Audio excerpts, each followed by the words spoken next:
안녕하세요. 맹꽁이 여사 86번째 시간입니다. 2026년 5월 29일 어제는 제가 취미로 하고 있는 그 연극 공연 날이었습니다. 그래서 제가 쑥떡을 한 반말 정도 맞춰가지고 우리 회장님네 집에 가서 또 회장님이 자꾸 점심 먹고 가자고 그래가지고 가니까 밥을 다 차려놓으셨더라고요. 그래서 밥을 먹고 그러고 이제 가려고 하는데 회장님이 오늘이 생일인데 자녀들이 오랜만가 있어도 전화 한 통이 없다고 굉장히 좀 서운해 하시는 것 같더라고요. 근데 생일 잔치를 지난주에 했다는 거예요. 뻑적지근하게. 가족들이 다 모여서 맛있는 거 드시고 기분 좋게 하셨는데 진짜 생일은 어저께라는 거예요. 그런데 그때 했다고 아무도 전화 한 통을 안 했다는 거예요. 그래서 혼자서 외롭게 밥을 드셨다고 좀 아쉬워 하시더라고요. 저한테만 진짜 생일상처럼 밥을 걸찍이 차려 놓으셨더라고요. 저는 속도 모르고 그냥 부잣집은 이렇게 맛있게 늘 해 드시는 건가 보다 하고 맛있게 먹었는데 그런 말씀을 하셔가지고 제가 회장님 몰래 살짝 우리 극단 총무님한테 연락을 했지요. 오늘이 회장님 생신이라고 하니까 우리가 케이크라도 사서 축하를 해드려야 될 것 같다. 그래가지고 이제 총무님이 이제 케이크 준비를 하시고 우리는 이제 뭐 공연장에 가서 이제 다 단원들 다 모여가지고 리허설 한번 하고 공연을 했습니다. 다들 뭐 자기 재량껏 최선을 다해서 열심히 했지요. 그리고 다 끝나고 끝나니까 6시가 다 됐더라고요. 그래서 이제 케이크를 회장님 생신이라고 사왔다고 하니까 되게 좋아하시더라고요. 하여튼 나이 드시면은 이렇게 젊은 사람들이 챙겨드리고 축하한다고 이렇게 말이라도 이렇게 따뜻하게 해드리니까 되게 기분이 좋으신 것 같더라고요. 그러면서 그냥 갈 수 없다. 내가 저녁을 오늘 통 크게 쏜다. 이래가지고는 그 주변에 식당 찾아보니까 그냥 족발과 보쌈집이 있더라고요. 그리고 거기 가서 뭐 시컷 먹었죠. 11명이 가서. 막걸리도 한잔 하시고 맥주 한잔 하실 또 하시고 하면서 또 맛있게 먹고 다들 기분 좋으니까 또 단원 중에 한 분이 노래방을 가자는 거예요. 그래서 식사 또 하고 노래방 가서 그냥 2시간 또 그냥 뭐 천장이 뚫어져라 땅이 꺼져라 나이는 잊어먹고 마음만 젊어가지고 아주 즐겁게 놀았습니다. 즐겁게 놀고 마침 총무님이 차를 가지고 오셔가지고 총무님 차 타고 회장님 집까지 가고 저는 이제 회장님 그 집에다가 차를 놓고 갔었거든요. 그래서 차 끌고 그렇게 해서 마무리를 아주 기분 좋게 잘 했습니다. 몸은 고단했지만 진짜 그렇게 사니까 참 인생이 진짜 즐겁더라고요. 그래서 피곤한데 이제 아침에 또 자니까 오늘 토요일이잖아요. 오늘이 그 토요일을 제가 또 동네 공원 그 토요 강사 생활체육 지도를 하거든요. 피곤한데 안 갈 수가 없어요. 또 회원들도 일주일에 한 번 제가 나가니까 또 기다리시고 토요일만 또 나오시는 분이 계셔요. 그래서 뭐 일찍 일어나서 또 가서 운동 1시간 20분 지도하고 그러고 집에 와서 또 그냥 밥을 먹고 오늘이 또 1년에 한 번 정도 모이는 고향 친구 모임이 있는 날이었어요. 과천 대공원에서. 저는 속으로 무슨 또 나이 먹은 사람들이 과천 대공원이야 이렇게 생각했거든요. 그래서 너무 피곤해서 처음으로 진짜 콜택시를 탔습니다. 콜택시를 타고 거기까지 가니까 편하고 좋더라고요. 집에까지 탁 택시가 오니까는. 그래서 가니까 친구들 다 이제 만나고 우리 또래들은 젊어서부터 그 하던 습관을 고치기가 참 어려운가 봐요. 그 힘들어도 그냥 다들 집에서 한 가지씩 그렇게 해오는 거예요. 특별히 솜씨 좀 친구 하나가 있어요. 그래 닭발 요리를 아주 간도 많고 칼칼하게 그렇게 큰 통으로 한 통을 해왔더라고요. 닭발 요리하고 그 돼지 껍데기를 푹 삶아가지고 그거를 뭐 가정 양념 해가지고 구도요. 두부처럼 그렇게 해서 이렇게 쓸어 왔는데 아주 맛있어요. 술안주도 좋고. 그래서 그것도 먹고 뭐 떡이면 뭐 얼마나 많이들 준비해 왔는지 저는 진짜 몸만 가서 미안하더라고요. 그래서 맛있게 먹고 또뭐 고향 친구들이니까 언제나 만나면 할 말이 많잖아요. 그래 친구들하고 이야기하면서 놀다가 거기 장미축제 한다고 그래가지고 한 바퀴 돌면서 장미축제장도 보고 그러고 그렇게 1년에 한 번 만났어도 식당에를 못 간 거예요. 너무 배불러가지고 싸운 음식이 너무 많아가지고 식당에 가서 밥을 먹어야 되는데 갈 수가 없어요.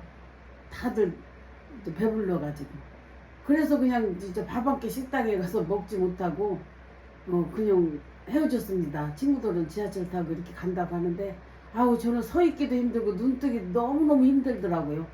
그래서 또 그냥 콜택시 불렀지요. 아주 그거 잘 깔았어요. 티맵인지 뭐 아주 오늘 편하게 처음으로 사용했는데 정말 편하고 좋더라고요. 그래서 집에 와서 자려고 하는데 이게 또 하고 싶은 거예요. 이거 제가 이게 제가 말하는 게 이게 일기거든요. 저는 그래서 오늘 이것도 자고 나면 또 잊어버리니까 이거 일기 영상 찍고서로 쉬어야 되겠다 하고 생각하고 지금 이 자리에 제가 앉아 있습니다. 그래서 86번째 저 옛날 이야기를 또 공개하겠습니다. 바빠도 너무 바쁜 하루. 오늘은 성가대 대표 기도를 내가 했다. 새벽에 일어나서 교회 가서 대표 기도하고 또 특성도 하고 예배를 드리고 오다가 센터에 가서 운동하고 또 요가 부지런히 집에 와서 요가를 하고 운동. 옛날에 제가 센터를 다녔는데 센터를 다녔습니다. 요가원 6시 타임에 가서 새벽기도 마치고 센터에 가서 새벽 6시 운동 그거 하고 그렇게 하고 이제 집에 와서 샤워하고 아침을 먹고 다음 일을 하려는데 선풍기가 고장이 났는지 돌아가지를 않습니다. 수십 년을 쓴 선풍기였지만 에어컨을 켜고 일을 하는데 무슨 일인지 테레비와 에어컨이 동시에 멈춘 것이다. 난 당황이 되었다. 난 더위를 많이 타는 편이라서 여름에 에어컨 없으면은 정말 못 살겠다. 요즘은 전파사도 없고 당황스러웠다. 그 주인 아저씨에게 전화를 했더니 열쇠를 맡겨놓고 가면 아저씨가 퇴근해서 봐주시겠다고 하시기에 아줌마에게 열쇠를 맡겨놓고 그냥 카센터에 갔다. 전조등이 안 켜져서 또 차가 전조등이 안 켜져가지고 센터를 간 거예요. 손을 보고 전자제품 중고 파는 곳을 찾아가서 중고 선풍기를 보니까 중고가 25,000원이었다. 옛날에 10,000원에 샀었는데 옛날보다는 많이 올랐다고 생각을 했다. 큰아들에게 전화를 해서 새거 선풍기 얼마 주면 살 수 있느냐고 물어보았다. 아들은 선풍기 안 쓰는 거 있다고 하기에 아들네 집에 선풍기 안 쓰는 거 있다고 하기에 갖다 쓰라고 해서 좀 다행이라고 생각을 했다. 오다가 또 레미안 세탁소에 들려서 일감을 수거해서 가게로 출근을 했다. 종일 가게에서 일을 하고 있는데 극동 아파트에 사는 손님이 와서 말을 하길 집에 옷 정리를 했으니까 퇴근길에 오셔서 가져가라고 한다. 7시에 퇴근해서 옷을 가지러 갔더니 층수는 11층이고 옷이 어찌나 많은지 정말 깜짝 놀랐다. 아줌마 옷만 정리한 거고 아줌마 옷만 정리를 한 건데 아직도 다는 아니라고 한다. 다음에 또 정리한다는 것이다. 아줌마는 옷보따리 큰 거 6개를 현관에다 내놓고는 안녕히 가시라고 인사를 하고 집으로 들어가 버린다. 난 혼자서 비지땀을 흘리면서 주차장으로 옷을 옮겨서 차에 싣고 선풍기 가질러 또 아들네 집으로 갔다. 난 마음이 바빠서 선풍기만 가지고 집으로 오려고 했는데 며느리가 치킨을 시켰다고 하면서 먹고 가라고 한다. 들어오라고 한다. 며느리에게 깜짝 선물이 고마웠다. 할 수 없이 신발을 벗고 들어가서 내가 좋아하는 치킨을 맛있게 먹고 급하게 나왔다. 내가 너무 급하게 먹으니까 우리 며느리가 어머니 왜 그렇게 급히 드시냐고 물어본다. 대충 나는 말을 했다. 집에 에어컨과 테레비가 고장이 나서 고쳐야 되고 옷 정리도 해야 하고 에어컨과 테레비를 주인 아저씨가 못 고치셨으면 기술자를 불러다 고쳐야 된다고 말을 하고는 선풍기를 들고 급히 집으로 나왔다. 집에서 나왔다. 집에 오자마자 에어컨과 테레비를 켜보니까 정상적으로 잘 돌아간다. 하나님 감사합니다. 기도했다. 주인 아줌마에게 전화를 해서 너무 고맙다고 인사를 했다. 아저씨도 소식 들으시고 평소보다 일찍 오셔서 손을 봤다는 것이다. 알고 보니까 한 개의 콘센트에 여러 개를 꽂아놓고 써서 과부하가 됐다고 한다. 하여간 내 입장에서는 너무 고마운 일이었다. 에어컨을 켜고서 밤 10시가 넘도록 극동 아줌마 집에서 가져온 아까 그 옷을 정리를 했다. 새 옷이 얼마나 많은지 입지도 않은 옷이다. 상표도 뜯지도 않은 옷이다. 돈 있는 사람들은 이렇게 옷을 사놓고 입지도 않고 옷장에 모셔놨다가 이렇게 버리는 것이다. 정말 이해가 안 되는 일이었다. 나온 다 좋은 옷이었다. 난 몇 군데로 분리를 해서 정리를 했다. 입지도 못할 옷이 많이 나왔다. 디자인이 특이하다거나 야한 옷이거나 이렇게 해서 오늘은 정말 바쁜 하루를 했다. 옷을 너무 디자인이 특이한 건 줄만한 사람이 없어서 그거는 구제 헌옷 통에다 집어넣고 입을 만한 옷만 정리를 해 놓았다. 이렇게 해서 오늘 정말 바쁜 하루를 보냈다. 너무너무 피곤했지만 모든 것을 할 수 있다는 것이 하나님 감사합니다. 이 피곤이 떠나가게 하여 주시옵소서. 15년 7월 달입니다. 경자권사와 금주권사 옷. 요즘은 구제 옷과의 씨름이다. 옷을 추리다 보면 버릴 것도 많지만 어려운 이웃들에게 전해야 될 옷들도 많이 있게 마련이다. 공동체로 두 보따리를 보내고 또 캄보디아 주부에게 전할 옷도 꽤 많이 모아놓았다. 경자권사, 금주권사에게 연락을 해서 입을 만한 옷이 들어왔으니까 와서 골라가라고 했더니 오후에 둘이서 왔다. 이 옷 저 옷 입어보니까 너무 잘 맞는다. 다들 마음에 들어하며 좋아한다. 둘이서 고르다 보니까 거의 다 가져가게 생겼다. 캄보디아 주부에게 전할 옷이 많이 줄어들었다. 금주권사에게 한 벌만 내놓으라고까지 말을 했다. 둘 다 많이 고마워한다. 나도 기분 좋았다. 전해줄 사람이 있으니까.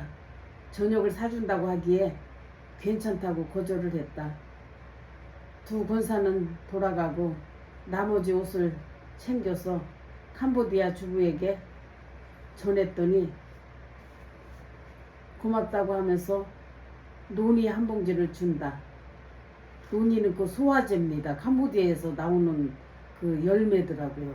그 열매를 가공한 그런 환으로 된 것을 한 봉지를 주더라고요. 논이는 소화제인데 캄보디아에서 자연산 열매를 수입을 해서 한국에서 가공했다고 한다. 난 이거 먹고 소화가 잘 되고 있다. 옛날에는 너무너무 소화가 안 돼서 먹기만 하면 부대끼고 했었는데 제가 논이를 먹고는 치료가 되었다. 착하고 겸손한 주부였다. 하나님 이 가정에 믿음을 주시고 가족이 행복하기를 간절히 바랍니다.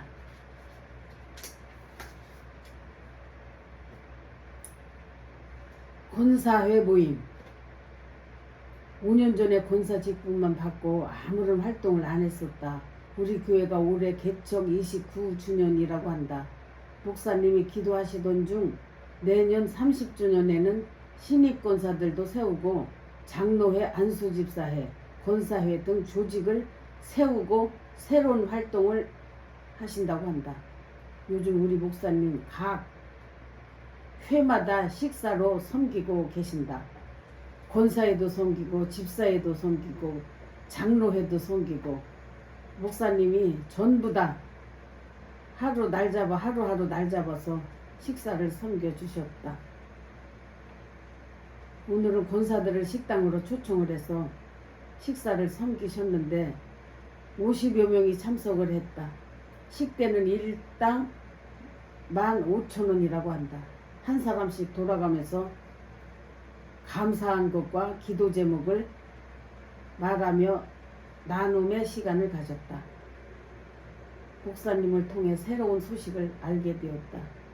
전종택 장로님 돌아가실 때 투병 생활 하실 때와 황인숙 권사님 투병 생활 할 때 그 당시 익명으로 1,000,000원씩을 그 가정에 기부를 했었다는데 다들 궁금하게 생각만 했었지 누구인지는 모르고 있었다. 오늘 목사님께서 말씀을 해주셨다. 그분이 바로 우혜민 권사님이었다고 한다. 이건 아무나 할 수 없는 일입니다. 헌금을 할 때는 이름도 밝히지 않고 무명으로 어려운 암 환우들에게 헌금을 한 것입니다. 그분들을 위해서 써달라고.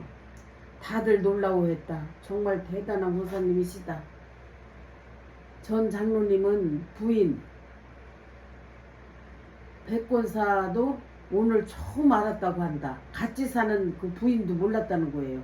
자기 남편을 1,000,000원을 그 간병비로 병원비로 쓰라고 교회에서 봉투에 넣어서 이렇게 전하기만 했지 이 돈은 누가 줬습니다 이런 얘기는 안 했다는 거예요.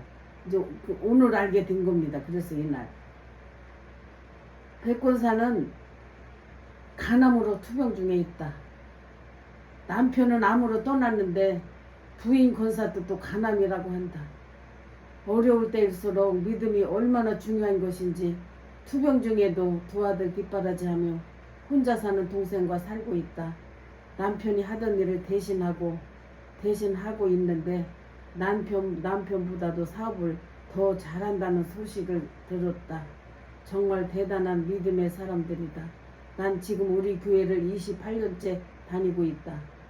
옛날에는 다들 이쁘고 젊었었는데 지금은 다들 할머니가 되고 다들 성인병 한두 가지씩은 가지고 있다.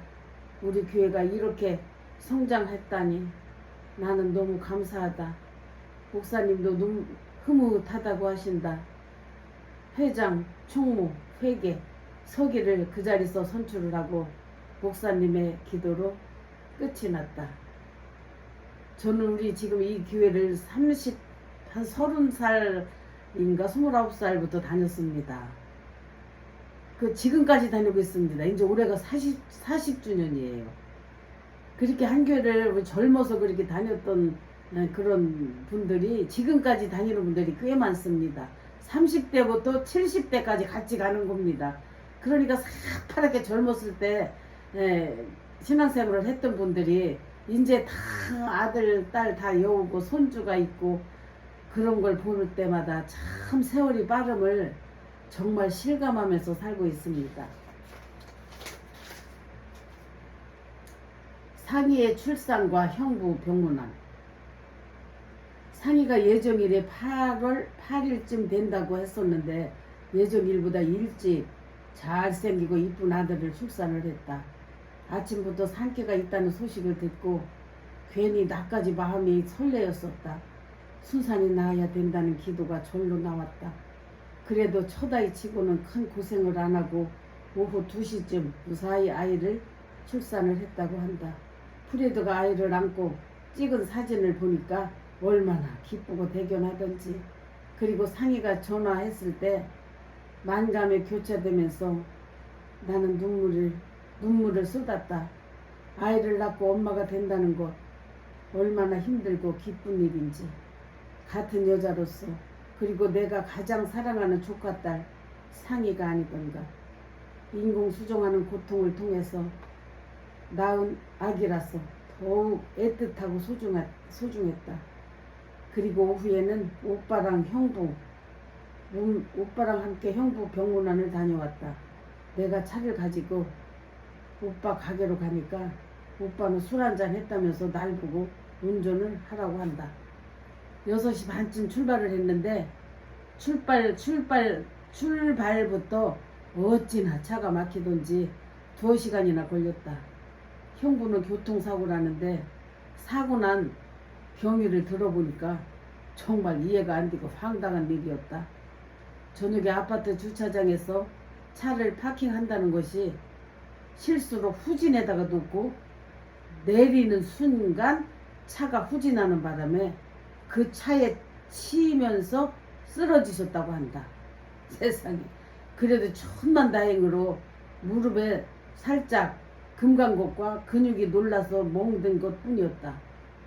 시간이 지나면 괜찮을 것 같아서 그래도 안도했다.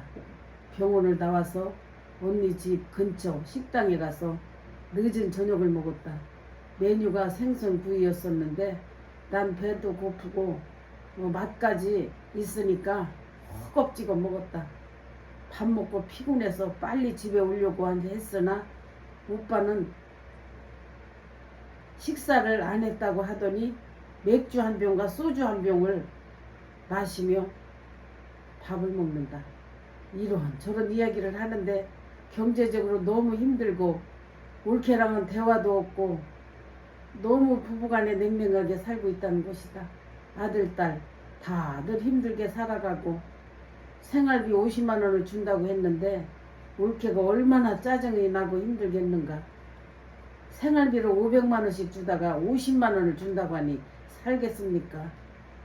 남편이 사업이 실패를 하니까 아주 경제 사정이 확 바뀌었습니다. 희망은 모든 LG전자랑 정식 계약을 했는데 그것이 잘 되면 다시 재기할 수 있다고 한다. 정말 그렇게 됐으면 좋겠다. 우리 오빠는 전자제품 도매상을 하고 있다. 이렇게 해서 오늘은 마치겠습니다.